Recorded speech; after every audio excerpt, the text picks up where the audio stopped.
Baik, Sonora FM 92 Jakarta, News Traffic and Music, sahabat-sahabat Sonora, apa kabar Anda di pagi ini? Dan semoga Anda semua sehat, happy, dan penuh semangat menjalani aktivitas. Ini sudah awal Mei 2026, Cepat ya waktu satu, ya. iya, cepat sekali Pak. Udah mau tengah tahun aja Pak. Ini masih tengah tahun, Pak Bebin udah traveling ke Kanada nih. Biasanya akhir tahun Iya, Pak. saya ada perlu memenuhi janji ya. Apa boleh buat deh. Janji adalah janji. Ya, Pak Bebin, beberapa waktu lalu kita melihat satu fenomena yang menarik di tengah perkembangan industri otomotif nasional. Jadi, setiap kali terjadi kecelakaan atau insiden, itu selalu yang melibatkan mobil listrik terutama selalu menjadi sorotan publik. Yang terbaru ini kemarin, Pak, ketika terjadi peristiwa kecelakaan di stasiun Bekasi Timur, di mana ada Hmm, keterlibatan mobil taksi listrik yang salah hmm, satu diduga menjadi penyebabnya gitu ya. Nah, pertanyaannya kemudian adalah eh, bagaimana kita melihat fenomena ini secara objektif, Pak? Apakah setiap insiden memang murni soal produk atau ada faktor lain seperti kondisi jalan, human error, sehingga persepsi publik sudah terbentuk lebih dulu? Jadi kalau Ibu tentang EV listrik ini selalu terkesan lebih sensitif gitu ketika ada iya. terjadi insiden, Pak. Nah, kita akan Hmm. bahasnya pagi ini bersama Pak Bebin, kenapa sih mobil listrik EV dari China terutama ya selalu menjadi sorotan saat terjadi insiden kecelakaan ini, Pak Bebin? Iya, eh, saya ingat sekali gitu ya. Ada beberapa kejadian urusan terbakar. Waktu urusan terbakarnya yang di Korea Selatan, di sini hebohnya juga setengah mati gitu. Masih ingat yang di basement, Hmm, hmm, ya kan? Di sini hebohnya setengah mati gitu. Terus beberapa kejadian yang komponen rusak dan sebagainya itu hebohnya setengah mati juga gitu. hmm, Nah, kemarin yang kejadian di stasiun Bekasi Timur itu kan kita disodori video bahwa ada taksi Winfast yang berhenti di tengah rel, gitu kan. Kemudian disundul sama KRL dan berakibat setelah nyundul ya KRL mesti berhenti gitu. hmm, Dan ternyata tidak disangka bahwa di belakangnya ada Argo Bromo yang belum dipindahkan sinyalnya sehingga nyundul si KRL. Dan korbannya memang ya kita semua turut berduka gitu ya. ya dengan kejadian tersebut gitu. Eh, saya juga dimintai pendapat oleh beberapa kru media tentang apa kendaraan listrik yang berhenti di tengah rel itu. Saya nggak berani berkomentar karena ini sesuatu yang baru, Hmm. ya kan? Saya tidak berani berkomentar karena ada apa sih? Apakah karena salah mobilnya? Hmm. Kalau salah mobilnya, hal teknis apa yang menyebabkan dia terhenti di tengah? Satu. Yang kedua, apakah karena manusianya, unsur manusianya gitu? Karena kalau melihat kejadian ini, kalau saya nggak salah, Hmm.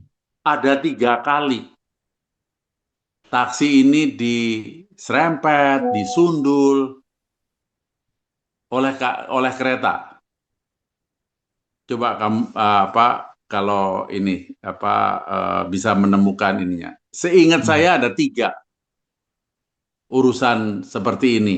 Jadi yang satu itu saya lihat kok bukan karena kendaraannya mendadak mati di tengah rel, tapi kesalahan supir sih.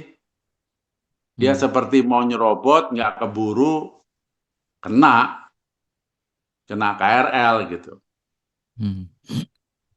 Nah, untuk yang kejadian di Bekasi Timur ini kan korbannya banyak. Tentu kita semua kan berduka. Iya. Terjadinya korban yang seharusnya tidak perlu gitu kan. Tidak perlu terjadi. Dan kalau benar kendaraan tersebut, si taksi VinFast itu benar-benar terhenti di tengah rel, kan kita perlu hasil investigasi dari intern produk tersebut, ya mestinya dibeberkan ke publik. Kenapa sih? Gitu. Saya ingat beberapa tahun yang lalu kan kita pernah ribut dengan kejadian-kejadian kendaraan internal combustion engine, ICE, yang terhenti di tengah rel akibat terbentuknya medan magnet. Masih ingat di mana gesekan roda kereta dengan rel itu ternyata bisa menimbulkan medan magnet. Dan ketika frekuensinya sama, itu mengganggu pengapian. Dan ketika pengapian terganggu, mesin mati.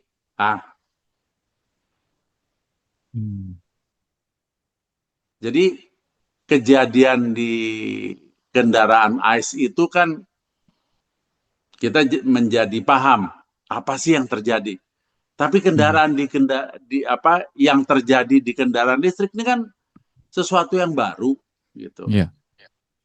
Dan ya tadi, kenapa ketika yang terjadi, yang dialami oleh kendaraan listrik, hebohnya luar biasa gitu.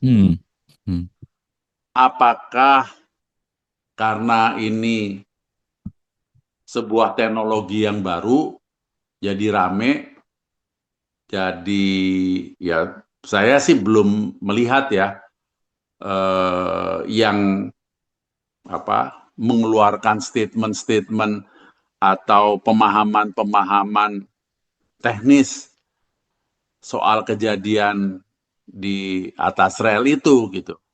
Karena saya sih tidak berani menyamaratakan dengan atau menyamakan dengan kejadian yang dialami oleh kendaraan motor bakar.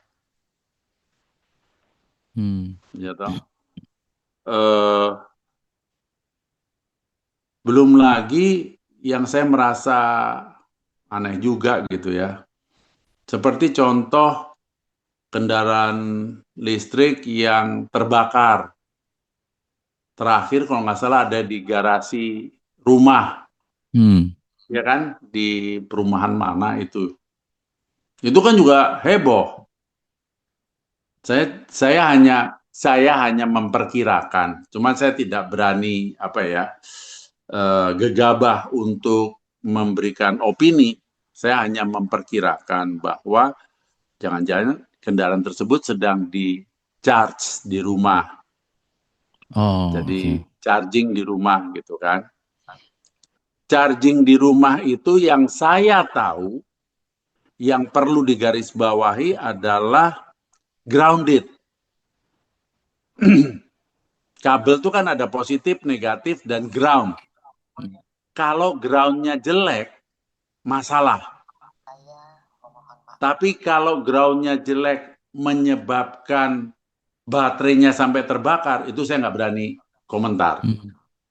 Karena harus ada penjelasannya dulu. Hmm. Apakah kalau groundnya jelek itu baterai temperaturnya naik, misalnya, yang memang ahli di bidangnya yang harus yang bisa. Karena beberapa kali saya mendengar dari dealer mobil listrik bahwa ketika pemilik berniat memasang charger di rumah, itu yang digaris bawahi adalah grounded. Hmm. Groundnya harus yang baik loh, nggak bisa ground sembarangan. Tapi efek negatifnya jika groundnya tidak bagus, itu sampai kemana kan mesti ada ininya dong, ada penjelasannya kan, Hmm. yang kita bisa tangkap dengan nalar sehat gitu. Ya, eh, soal kejadian-kejadian yang dialami oleh kendaraan listrik, kemudian hebohnya di netizen, itu kok saya lama-lama sampai, sorry nih, sampai berpikir, ini kok jadi seperti black campaign gitu. Iya. Iya kan?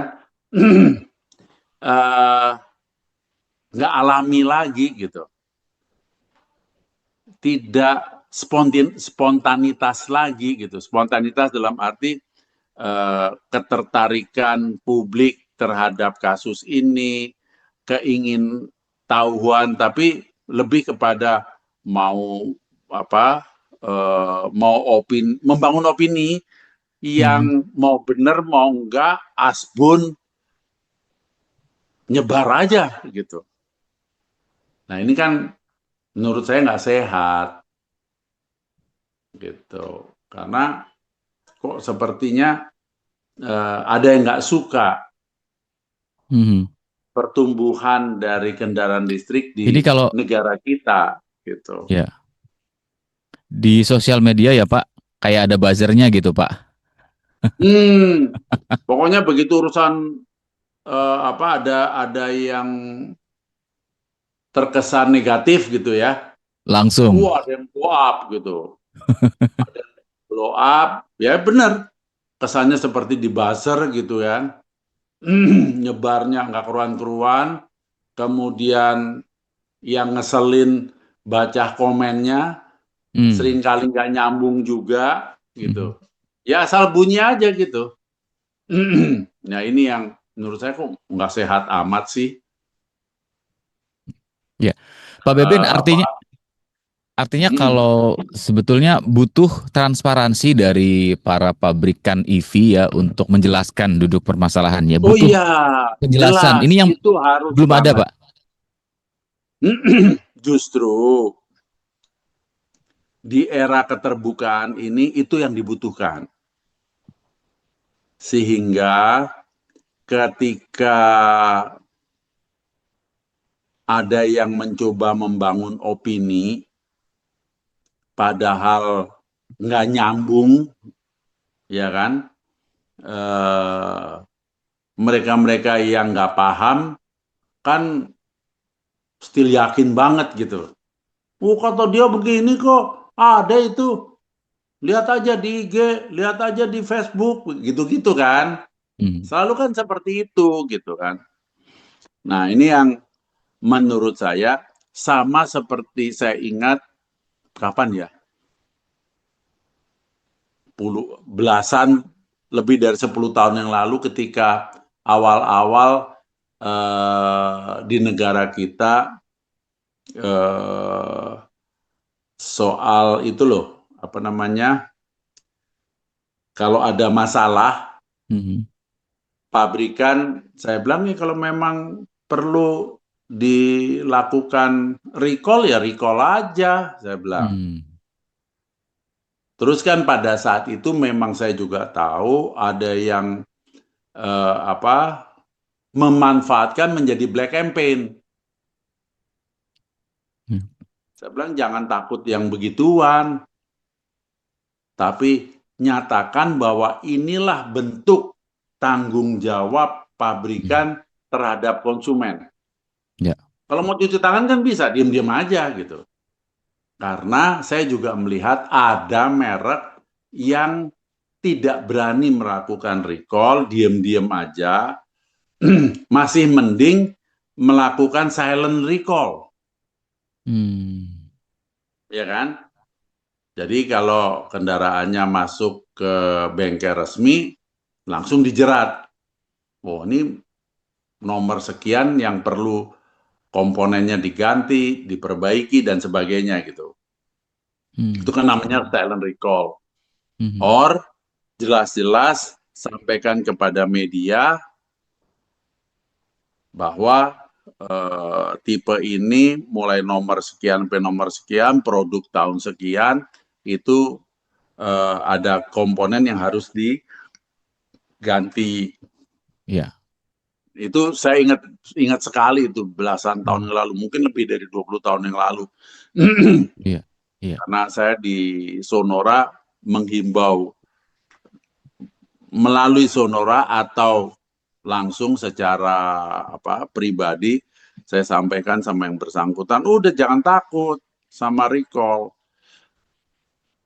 Karena publik juga akhirnya tahu, di dunia kan nggak ada barang yang sempurna. Apa yang sempurna? Ya. Manusia aja bisa sakit kok. Itu tanggung jawab produsen untuk mengganti komponen, memperbaiki dan sebagainya. Itu juga yang sekarang hal yang sama yang sekarang saya harapkan dari produsen EV gitu ya. Ketika ada kasus, bukain aja gitu. Oh, ini memang ada masalah begini. Kemudian langkah perbaikannya yang kami lakukan begini.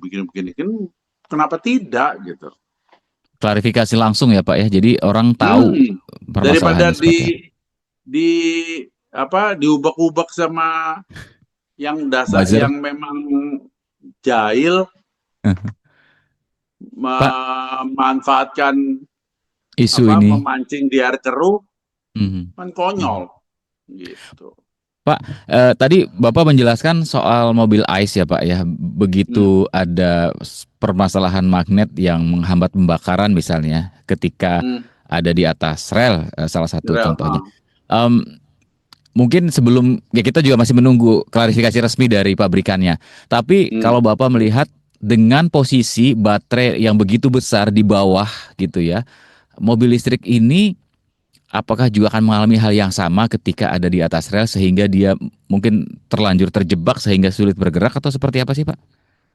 Makanya saya sampaikan, saya tidak berani berkomentar karena kalau ini dihubung-hubungkan dengan cerita lama itu soal medan magnet yang terbentuk, sekarang permasalahannya adalah medan magnet itu mengganggu baterai sampai seberapa jauh sih? Apa iya baterai langsung jadi nol? Ya kan? Or medan magnet itu mengganggu bagian lain. Sehingga kontrol kerja si kendaraan EV ini menjadi lumpuh. Ya kan? Karena ya misalnya kita pahami bahwa di negara asalnya mungkin sudah nggak ada kendaraan pakai nyebrang rel tuh udah nggak ada karena rel either di bawah atau di atas gitu kan. Tapi tidak di permukaan yang sama gitu dengan kendaraan listrik gitu.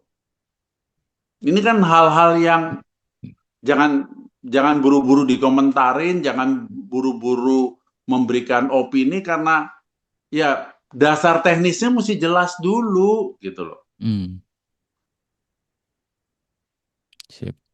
Ini yang saya sangat sayangkan gitu. Kemarin kan ada tuh, kamu mungkin lihat apa enggak, ada satu BYD roda depan kirinya patah gitu. Hmm.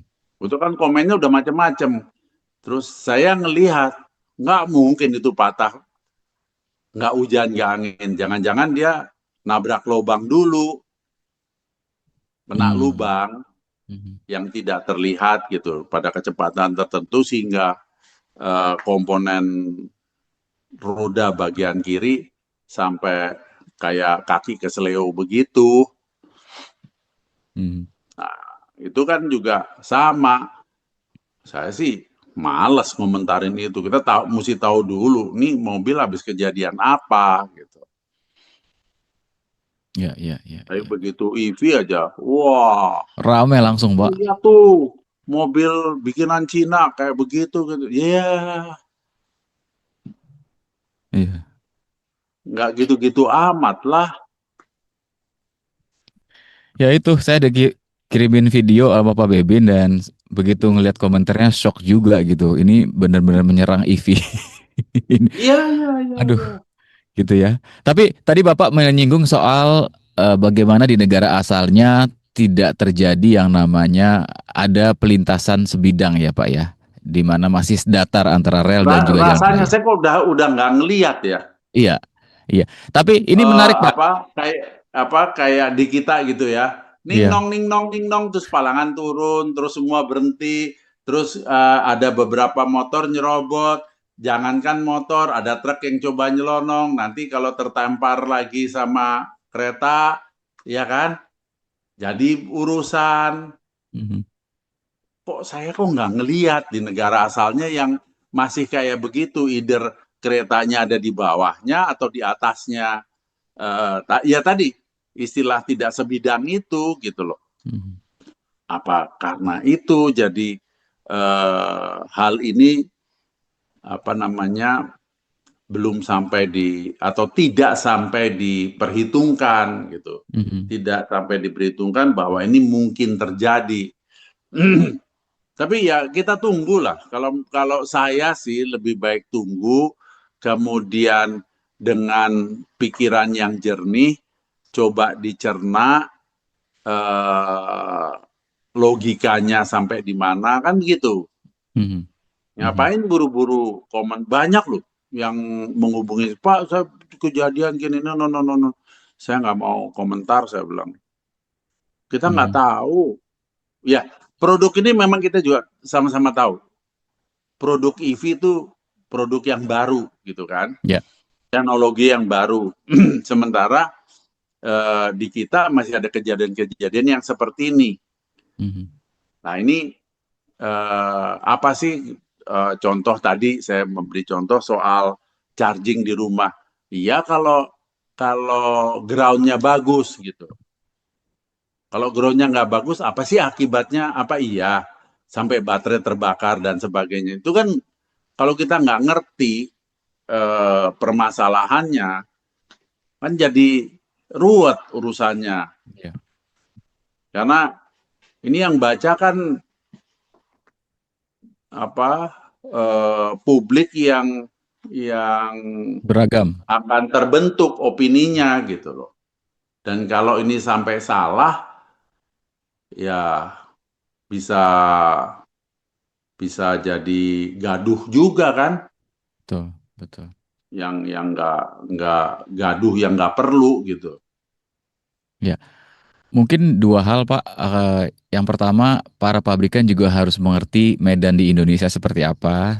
Pelintasan Hmm. sebidang itu salah satu fenomena. Kemudian yang kedua, saya jadi ingat dengan komitmen Presiden waktu menjenguk korban di Rumah Sakit Umum Bekasi, Oh, ingin menggelontorkan 4 triliun kalau tidak salah, membenahi oh, bikin 1.800 jembatan jalan itu ya, tersebidang. penyeberangan ya, Ya, supaya supaya tidak sebidang lagi. Iya, betul, iya, iya, betul. iya. Ya, saya pikir eh, dalam hal ini pemerintah menunjukkan empatinya gitu ya, bahwa ya ini sudah terjadi, tapi kedepannya jangan terjadi lagi, Ya. kan gitu. Hmm. Mengingat ya kita semua tahu lah, betapa rendahnya disiplin di negara kita gitu. Saya kalau nggak salah 2 malam yang lalu ya, satu malam yang lalu ada truk tertampar Hmm, lagi di ini di Blitar. Kamu dapat nggak? iya, Truk, 2 malam, iya iya. ya kan? Ya saya bilang urusan Bekasi belum beres.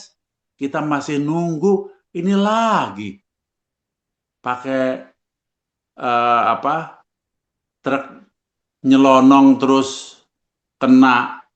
Terus ada satu lagi hampir. Cuma kejadian di mana ya? Itu sebuah mobil Honda. Itu Mhm. juga kalau dia nggak cepat-cepat mundur, kena tuh.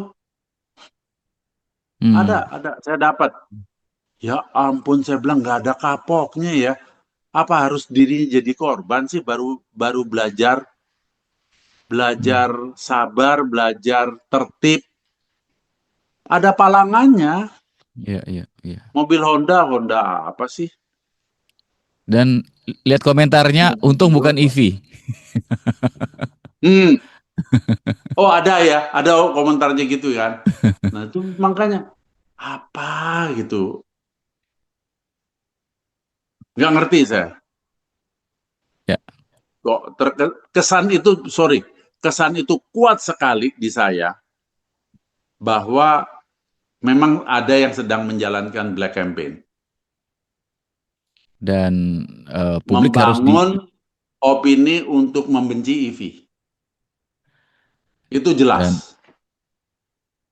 so be smart ya Gaya Pak kita, bahasa, mm-mm. eh, karena produk baru, jadi mungkin masih ada adaptasi. Ya kita nggak menutup mata ada kompetisi juga, Hmm, jadi betul, bijaklah betul sekali. mengkonsumsi konten-konten di media sosial begitu. Oke, Pak Bebin, terima Ya, kasih dan ya. sambil kita menunggu nih klarifikasi resmi dari Oh ya, pabrikan itu yang saya kepingin banget hmm, untuk mengetahui penjelasan secara teknis tentang risiko. Sama kan, ingat nggak? Waktu banyak pertanyaan masuk ke Sonora soal Jakarta kan sering banjir. hmm, Itu mobil listrik gimana itu? Nanti hmm, koslet nggak? Nanti penumpangnya kesetrum nggak? Ingat kan? hmm, Begitu kejadian di depan Moi kerendam yang mobil apa internal combustion engine nggak berani lewat, mobil listrik yang lewat tung tung tung tung tung diam-diam aja apa tenang-tenang aja tetap bisa bisa apa nyebrang genangan, diem deh, hmm, oke, diem deh. Aduh, ampun dah. oke, Ya, ya kita tunggu ya kita Pak. kita cari ininya ya, apa kita sama-sama cari dan tunggu eh, karena saya yakin kebenarannya tuh pasti akan menemukan jalannya, Hmm, ya kan? kebe- Kalau ada yang mencoba menutupi, yang membelokkan fakta dan sebagainya gitu ya, dengan niat-niat yang terselubung, ya kita lihat hmm. kebenaran yang akan menemukan jalannya. Seperti bos yang akan juga menemukan Anda minggu depan ya. Terima kasih banyak Ya, ya, Pak ya, Bebin. ya, ya. Oke, kita jumpa lagi minggu depan. Ya, tapi mudah-mudahan minggu depan kita tidak membahas yang kaitannya dengan otomotif yang ada korbannya gitu ya. Ya, Nggak enak banget bahasnya gitu. hmm. Sampai jumpa Sampai minggu jumpa. depan. Sampai jumpa. Terima kasih. Terima kasih. Thank you Pak. Yo.